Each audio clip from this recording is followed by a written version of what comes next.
according to Deo, kasi Krista is part of Agimat. I don't know which one. Queen Jolo Revilla or ano. That's the next one, right. Or maybe the next, I don't know. Basta Krista still has, she's only halfway done with her taping sa Agimat. And supposedly, they were supposed to tape Tuesday, pero ang balik niya is Wednesday. Wednesday siya nandito, which means umalis siya ng Monday night sa America, diba? To be back here on Wednesday. Ha? Tonyong Bayawak. Sinong bida doon? Yun ang kay Coco. Okay. So she's okay. coming back next week pa. Umpisa natin Yes. dito, doon sa tanong mga kaibigan, kung kailan babasagin ang katahimikan ni Jinky at saka ni Krista Renilio. Ako, ito yung opinion lamang ha.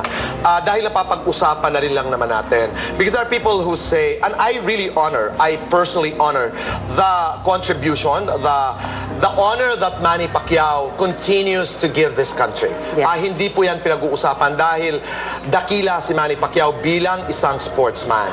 Pero habang napapag-usapan ang kontrobersiyang ito, ako naniniwala na ang unang katahimikan na dapat basagin ay kay Manny. True. Ako. But I also agree. he said no comments sa interviews niya, di ba? I don't think Jinky should come out first to explain. Neither should Krista come out to explain. I think kung meron mang boses na dapat marinig tungkol sa usaping ito, that should be Manny Pacquiao. But it was clear when he arrived na sinabi niya, mahal kong pamilya ko, mahal ko si Jinky.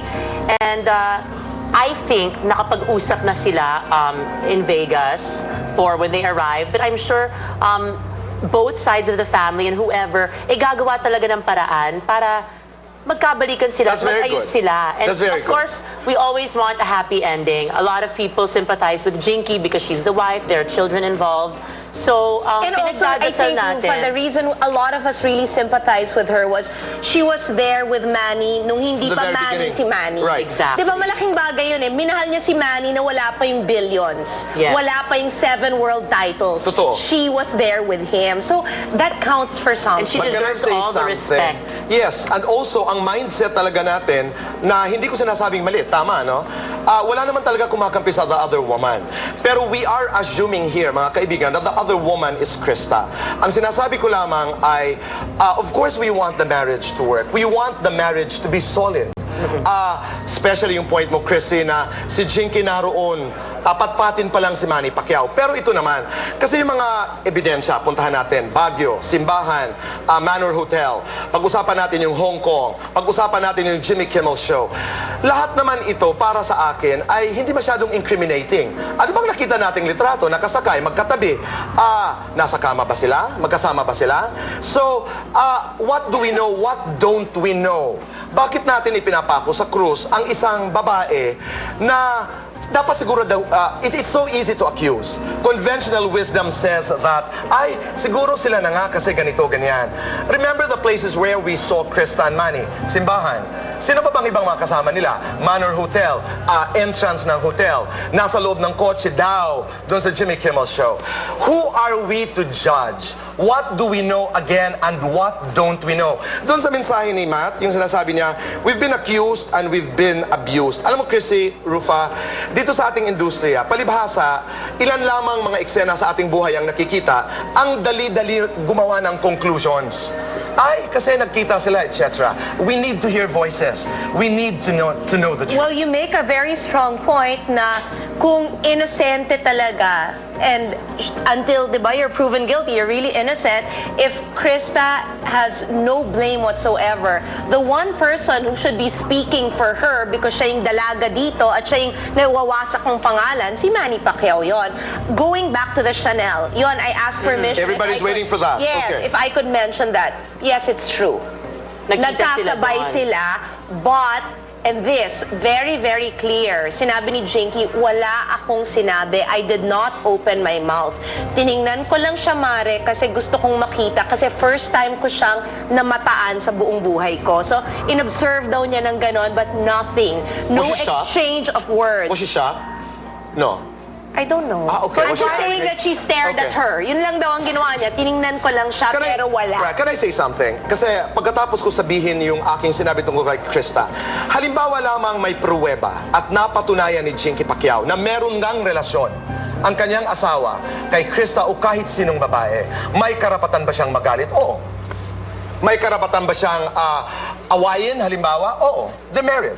Siyempre. They're married, Teka okay? muna. Ang akin lamang ay dapat, hindi tayo padalos-dalos. Because I also agree to a lot of people when they say, hey, we're paying so much attention to this controversy.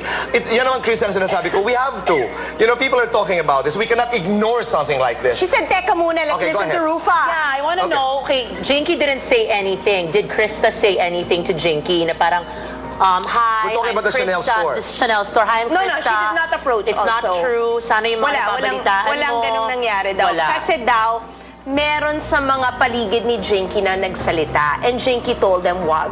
Okay. Hindi dito yung tamang lugar So for when this. Krista So saw in all Jinky- fairness, Right. meron talagang proper decorum and breeding. But she didn't si say hello. Jinky. Like, hello, hi po. Walang ganun. Girl? Hindi kita kaya sa hi po. Ano ba? Okay, You would say sandali. hi, di ba? You wouldn't say hi to the wife of your leading lady? I think Oh. that, siguro kasi I asked her, Mare, magbigay ka naman ng statement sa akin na pwede kong ibahagi sa kanya. And she did give you one? No, she did not reply. So, I want to respect that and honor that because yung sa 1 hour and a half yesterday na nakinig ako and yung maraming exchange of text namin today, one thing is very clear. Gustong ayusin ni Jinky. Galing. Kung ano man ang gulo, kung ano Galing. man ang mga intriga, pamilya ni Jinky, pamilya ni Manny, si Manny at si Jinky, gustong maayos ito. So sana, di ba, maayos talaga. Yeah. For as long as there is love, lalo na sa mag-asawa, fight for it.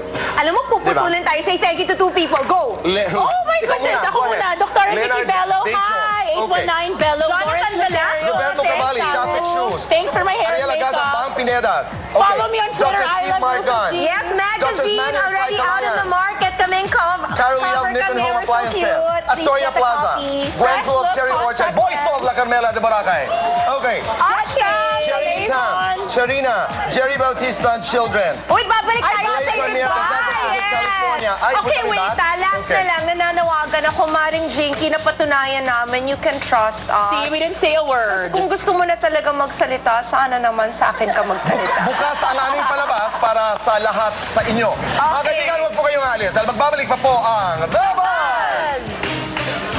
Diba, if you're not guilty, what's it? Ang programang ito ay hatid sa inyo ng Globe Broadband.